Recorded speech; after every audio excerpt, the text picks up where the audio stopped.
Alright, what's going on, y'all? Welcome back to another video on the channel. As you can tell, I did change the channel title or the channel name. It is now the Forever Projects. And initially, one of my coworkers, I was having a conversation with him and I was talking to him about my car, and I was telling him the 240 is basically a forever project for me. And the channel, the Forever Project, singular, was already taken. And I thought about it, the Forever Projects sounds more accurate because not only am I talking about my car, I'm talking about me as a person. I would consider myself a project or a work in progress too. So I figured that would be a better name. So Mike, if you're watching this, I appreciate you. He put that idea in my head, even though I said it to him and I didn't even think of it as a good channel name. But anyway, from the title of this video, I bought basically a tow rig. So I mean, I guess I don't drift that much because every time I try to drift, something happens. But I'm trying to be more optimistic about how I look at things, and going forward I'd like to travel more with drifting. So I had to buy something in order to take my car places, and it's behind this camera right now. I bought a Sequoia. So this is a 2011 Toyota Sequoia. It has the 5.7 in it and it's 4-wheel drive.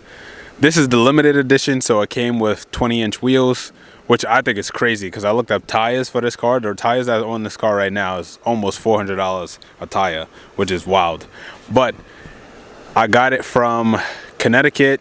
It has a little over 200,000 miles on it, which sounds like a lot, but if you know these things run forever, the only thing that I really need to do is I need to get rear tires for it, and I need to get the under coated or treated with something. Also, I need a rear alignment because I don't know, it seems like there's a lot of toe in that passenger rear wheel. Can't really tell from here, but there's a little toe out. But anyway, yeah, so I was looking for a tow rig for a while, and this is what I came up with. It's actually pretty nice, very spacious. So it has Bluetooth, backup camera, heated seats, dual climate control. It's actually a pretty good unit. It definitely needs to be cleaned, and that's gonna be one of those things that I do next. But this is what I was saying, 20-inch limited wheels, has Wrangler Goodyear tires. Look how much space is back here. So I don't know if you can actually see how much space it is. There has to be at least 5 feet worth of space. Like, I hopped in there before and it was easy hopping in, hopping out. That's crazy. Obviously it has a power third row, so you can tell by these switches the third row comes up. Those slide forward. I think I could put those down, I just don't know how to do it. But one thing I did realize today actually is it has screens for these rear windows. I had no idea that was a thing, but yeah, there's a lot of like little cubbies and stuff in here, a ton of cup holders. So like if I'm taking my friends out and we're going somewhere, I could just take this vehicle. And it has a hitch with both the style outlets. So if I'm ever renting a U-Haul trailer, or when I buy my own trailer, foreshadowing, I will have the ability to tow whatever I want. So yeah, I bought this for it to be a reliable vehicle for my journeys to other tracks. Mind you, it won't be crazy long distance, or it might be crazy long distance. I don't know where drifting is gonna take me. I had no idea this was power. What is going on? I don't know if this is true too. Flex fuel, like ethanol. Anyway, this is actually a really nice truck. Pretty good condition. Doesn't look like it has any accidents. clean paint, just some surface rust on the frame, which can be treated. There's no rot, so I'm pretty proud of this purchase. Initially I wanted '08 Lexus GX, but they want a lot of money for it. So I was just thinking, nah. Then I was speaking to one of my other friends, and he was like, why don't you just get a newer Sequoia? That's what I'm looking for. And I'm like, really? So I looked into it. He was like, make sure you get the 5.7. Got the 5.7, 4-wheel drive, perfect vehicle, perfect. So now what I'm gonna do is I'm gonna head to the shop, and we're gonna continue on disassembling the 240, and we're gonna try and see how far we can get. All right, made it to the shop. So this is the NA block, and how flat the surface of that piston is. Pretty crazy. Tom said he's seen some detonation. Trying to see where exactly.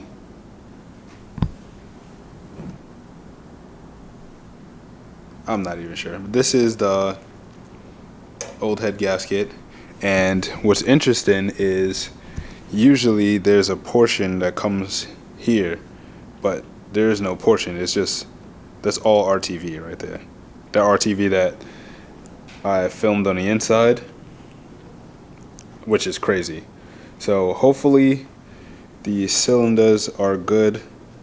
They're still 86 bore, because if they're 86 bore, that means I can use the piston that's in the 240 right now. I could use those same pistons if those pistons are good. So yeah, I'll only know once I start disassembling that engine. All right, so plan of attack: take the timing cover hardware off, then we're gonna flip it, take the lower oil pan off, upper oil pan off, crank pulley off. Then I should be able to get all this timing stuff out. The oil pickup tube, should be able to take all that stuff out, and from there it's pretty much ready to go to the machine shop. And then once that's done, I'm gonna start working on that engine.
Alright, so this is as disassembled as the engine is gonna get while it's in my possession, I guess. The amount of RTV on this engine is ridiculous. I just do not get it. It's an insane amount. I have no idea what they were trying to achieve with this amount of RTV, but it still leaked oil, so whoever did this, clearly not good at it. Anyways, it did have the old style of timing guides, because obviously the old style is plastic. So this is definitely a 14 engine, not a 15 engine, which sucks. Or maybe that's an NA thing. I have no idea. Regardless, this is as, oh my goodness, look at the size of this chunk.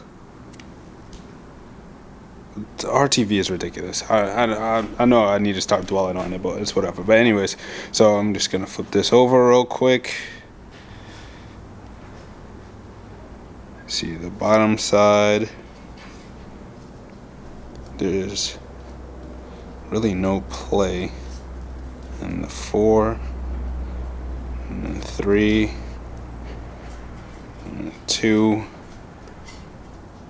none in 1. So bearings for the rods should be good. Wishful thinking, obviously. I'd like to clean this engine, at least like wash it down a little bit before I bring it to the machine shop. But it's winter and it's freezing temps. That means the water at the shop is turned off. So it's pretty much a dub for that. I might just get like a ton of brake clean and shop towels and see what I can make happen. Because if I'm going to be transporting this in my new tow rig, I do not want it to, you know, dirty all my stuff. So I got to figure that out. But this is pretty much as far disassembled as it's going to get. As far as the head doesn't look bad either. I was trying to find where Tom was saying there was some detonation, but I really don't see any. You know what I mean? Like, I don't see anything. Maybe I just don't know what to look for, but it looks clean. Should have took the spark plugs out, but that's neither here or there. This is as far as the head is gonna get to. So everything was taken out. The cam journals look pretty good, which I'm happy about, because as you guys know, in my last head, the cam journals were damaged. So there's a little sus looking stuff like that. For example, it's shiny and then it's dark. Not sure what that is about, but I'm pretty sure I could get them to polish it and we'll be good. So far, this engine doesn't look bad. What's next is to get this engine looking exactly like that, so we can find out what we can use and what we can't use. Alright, so in order to get this out, I have to wait until Nick moves his car because there's not enough space and it's on jack stands right now. So there's an order in how everything gets removed in this car, and it's very specific. So the heat shield for the master cylinder has to come off. Master cylinder comes out, and then I have access to the downpipe bolts. Once the downpipe is off, I have to remove the oil drain. I mean, I don't have to, but in order to take the manifold off, I need to. So once the oil drain is taken off, I have to worry about all the hoses for the water, and then the oil feed, and then I could take the bolts off for the head, or the nuts off for the head, and then the turbo should come out. But luckily, Ryan's here. Help me out. He's gonna do the intake manifold side while I do the exhaust manifold side to see if we can speed this up.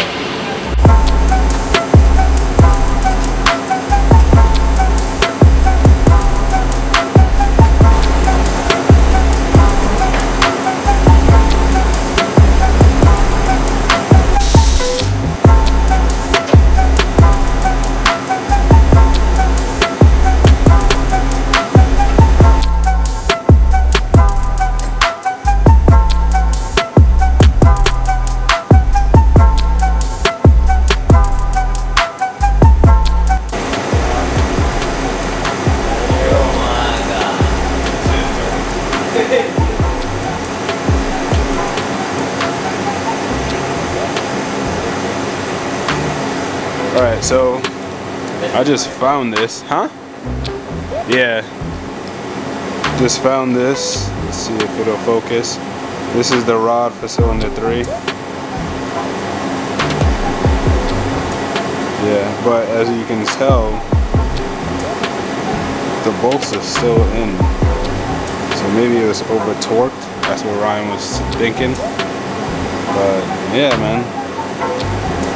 So more than likely, there's the bottom end. Nothing in the bottom end is going to be usable.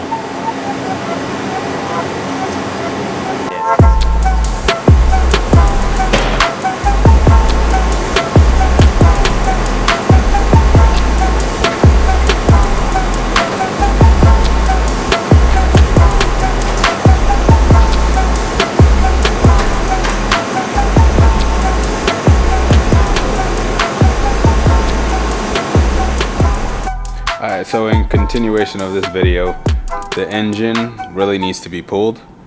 So what I did already is I undid the downpipe and the drive shaft, as well as the cross member for the trans mount. I also need to undo the motor mounts, and I should be good to pull it out. I didn't take the downpipe off because them nuts were like really difficult to get off. So what I'm gonna do is I'm gonna try to pull it with the engine in the car. Hopefully, you know, it works out. But yeah, that's what I'm gonna work on right now. Alright, sometimes when I get in the zone, I forget to turn the camera on, and this is exactly what happened. I'm ready to pull the engine out.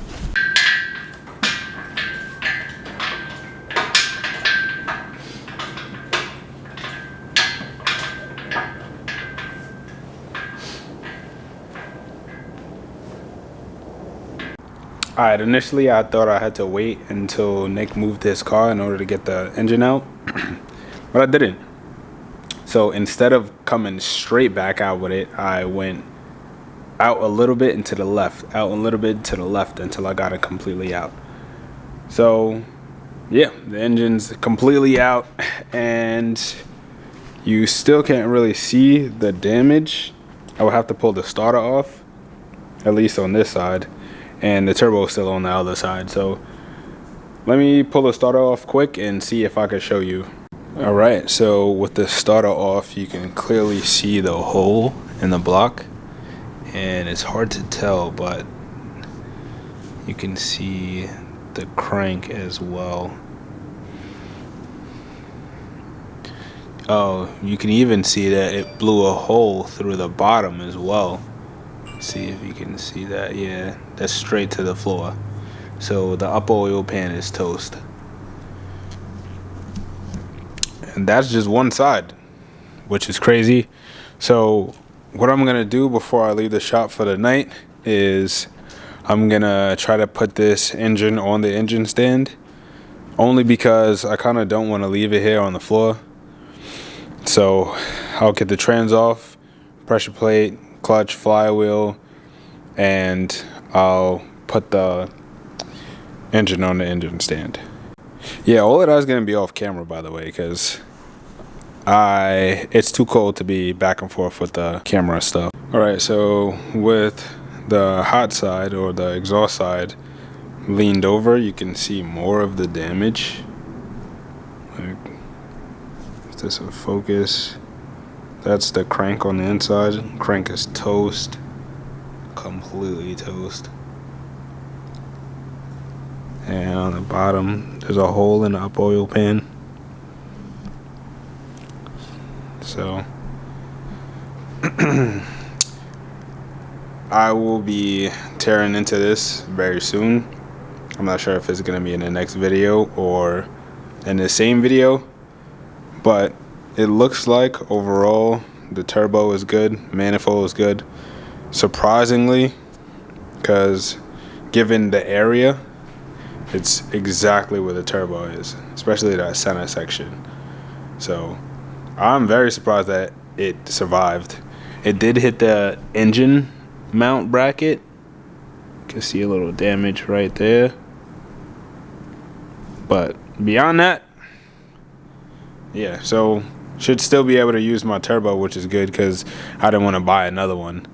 Alright, so I think I'm just gonna end the video there because there's not much more for me to do today. It is kind of late, and the next time that I pick up this camera will be me tearing down this engine back to a long block, and then hopefully I could just take the cams out, the head off, and we could really see what happened.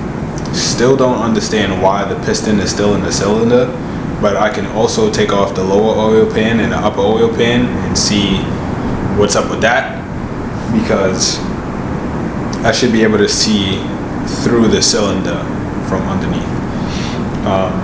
Ultimately, this is pretty bad. The damage is bad. This is unsavable. I think the only things that I can use are the external things, being that as the turbo, manifold, the motor mount, even though the motor mount bracket is messed up, my 5.0 Ignite trigger kit and things to that nature. Just the stuff that's all around it. This definitely sucks, you know, and it was definitely the best SR that you could buy and the most expensive SR that you could buy. So if it was a 13, I could probably go get another one from the depot for like 5,000-6,000. Being that this is a 15, I've seen them go for like 8,000 to 9,000, which is crazy if you think about it. So this, I don't think I can redo again, you know, especially with the prices now. But it is what it is. Again, we're gonna keep pushing through because giving up ain't an option. I'll see y'all in the next one. One thing I want to say before I leave, this car has been parked more than it has been driven. That's crazy.